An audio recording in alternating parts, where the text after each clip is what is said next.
weight back. So that's the rear wheel hop right there.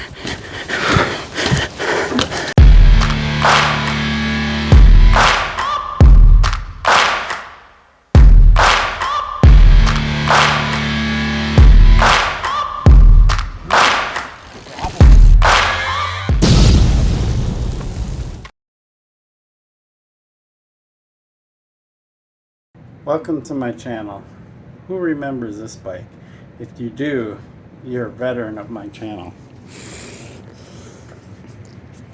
So this is actually a bike company I used to own called f-bom, and this one was named the Worth after the local trail I always ride, Theodore Worth.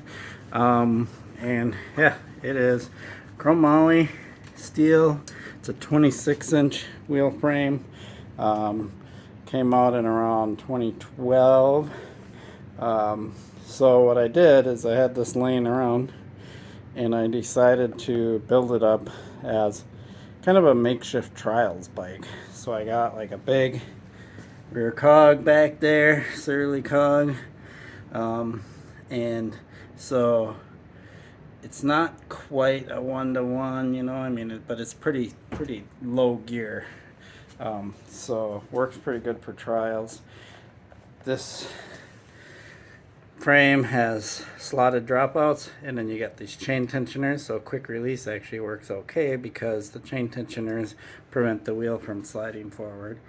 So it's pretty kind of old school pre-through axle, at least on the rear, and rear axle on the front. The problem is that I have this old 100 width millimeter, so non-boost fork on it, and it's really the only thing that fits on this bike, and I've been trying to find a rigid fork that I could replace because that would work a lot better for trials, but I can't find one that will work for this bike. So the problem is it's something, you know, what, 10 years old now. All the specs are outdated for what's modern these days. But I may find a rigid fork at some point. It needs to have an axle to crown of around 455, 460 to kind of match this fork and the geometry of the frame, and that's where the problem comes in. So anyway, I'm going to pump up the tires. Not today, because I need to find out if it's possible. I would like to try to move the rear wheel forward even more. If I took a link out, I don't know if there's enough room to move the wheel forward, but I'm gonna see at some point. But for today, I'm just gonna leave it as is and go out and just do a couple things on it outside. Really crappy outside. Just gonna go along the house so the wind is blocked and just show a couple of basic trials moves. So let's do that. Okay, here you go. I'm gonna do a couple trials moves. You can do these on any bike, and I'm just going to do some basic moves and show you some things you can practice using any bike you want. So let's do it. Apparently the seat is not tight. Alright, let's do it. So the first one is just a track stand. Learning to balance in place. Because if you're ever on a trail and you need to stall or wait, or you're on a technical feature and you get kind of caught up, having this kind of balance is helpful. Like, so you're not like immediately falling over as soon as your bike stops, right? So you should be able to, even, just imagine you have kind of this technical rock section you're trying to ride through, and you're riding through it and you get stalled or something. You can backpedal, pop, get through it, whatever. Like, having that kind of balance and bike control is super helpful in mountain biking to help you get through things. Or even if you do have to put your foot down, if you have that added balance, it's not an emergency. There's many times when I come to a stop and I'm stalled out and I just gradually, I'm like, okay, put my foot down, whatever. It's not like I stall and have to fall right away.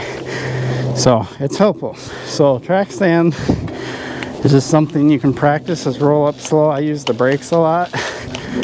and then you turn the wheel a little bit and just kind of balance. It's pretty cool. It's a fun thing to learn to do, something you can do. You can even kind of play around with it, and that right there is what I'm going to show you next. So the next useful thing to learn is to learn how to hop in place. So this isn't like a normal bunny hop. A normal bunny hop, you do front wheel to back wheel like that. But this is both wheels at the same time, small, gentle hop, both brakes locked, and you just learn how to hop in place. It's also a good exercise. And I can just go indefinitely like that. So if you don't know how to bunny hop or hop the bike off the ground, you need to go watch these videos up here.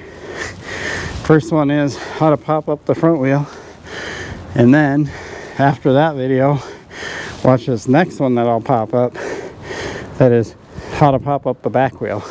They're older videos, I'll probably redo these, but they're helpful in teaching you these couple basics. Hop up the front wheel, pop up the back wheel.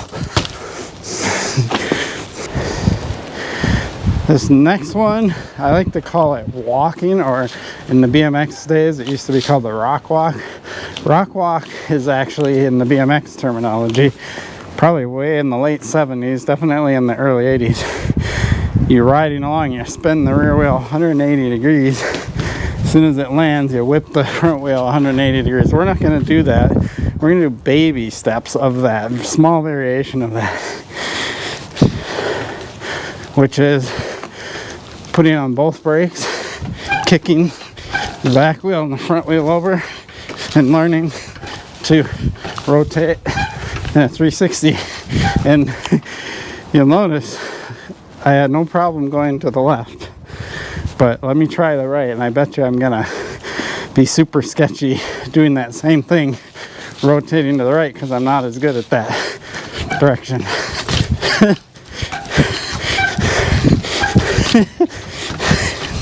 Definitely need some work, but I did it. Not as cleanly. So there's a lot of work. Okay, now that I caught my breath off of that one, let's work on what's called rear wheel hops. I'm not as good at these as I used to be, and I used to do them on my BMX freestyle bike when I was younger all the time. I also used to do front wheel hops, but the problem on this bike is front wheel hops with the rigid fork, or sorry, with the suspension fork and not a rigid fork, are really difficult. I'll do a couple of those after I do the rear wheel hops, and I'll show you kind of, because of the compression of the fork, it makes them really hard.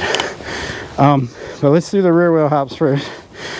So this way of getting into them, there's multiple ways of doing it. This is the easiest way to get into it. It's to roll at a slow speed, put on your front brake, then your back brake, and get into them. So the other way to do it, which is what I need to personally work on, and what the more experienced trials riders do, is they can just give a little pedal wheelie kind of into it and hop into it from a forward roll and then stay hopping. I'm not very good at that yet, but I am okay at doing the way you do it with the front brake. So this way, now I just have to get the front end a little higher and I should be able to keep it going. I feel rusty though. That is for sure. There we go. Weight back. So that's the rear wheel hop right there. For advanced trials riding, that move is essential because you get really good at it. And that's where you can do the lunge and all the other fancy moves from. Okay, now I'm winded again. Let me catch my breath. Okay, before I even try front wheel hops, let's talk about the endo first. Another really good skill to have. It teaches you kind of that idea of pitch of the bike and where the limitations are and stuff. So endo is just going to be riding forward, putting on the front brake and pushing the bars forward, tucking behind my, or over the back wheel, behind the seat. There it goes. And it helps if the brakes work good.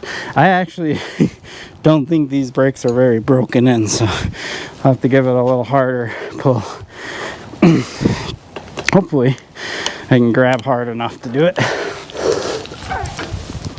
There we go. So that's an endo. You ride forward, hit the front brake, and you gotta literally push the bars forward. But it's kind of that row anti-row thing. The anti-row, you push the bar forward, bring your knees up, but also push back behind the seat. So I'll do it again.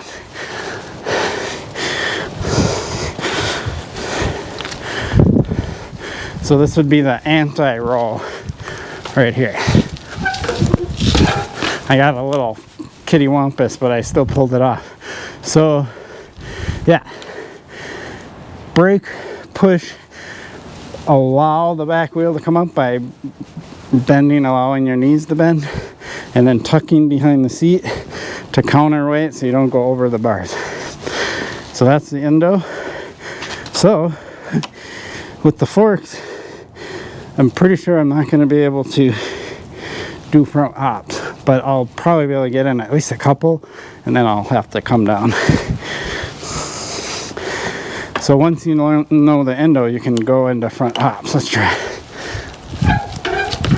Well, here, let me restart here.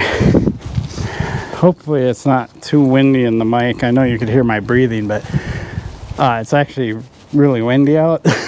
But that's why I wanted to be alongside the house here. It's blocking the wind. It feels really calm right here. Yet I'm watching the trees and the clouds moving really fast. All right, let's try front wheel hops. Yep. So there's the problem, is when I go to try to hop, a lot of that distance that I have to pull up is releasing the travel of the fork before the front wheel actually comes off the ground. So I probably could do them, but it's going to take way more effort. On a rigid fork, I can actually do those and keep them going for a pretty long time. Here's a video clip of me doing some front wheel hops a few years ago. Check it out.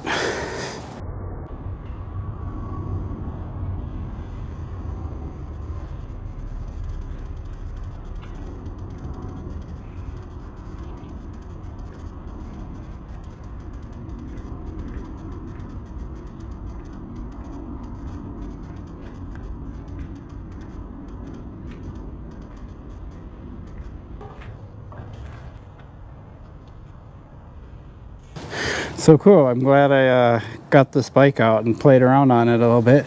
Was able to show you some cool stuff. Really looking forward to getting past this phase of spring, because this is when all the trails are closed, and really this is the kind of stuff I could do. I'm hoping at a little bit warmer temps I could at least go to the skate park with my BMX bike and stuff like that. So I really appreciate your support for my channel. Please like and subscribe. Peace.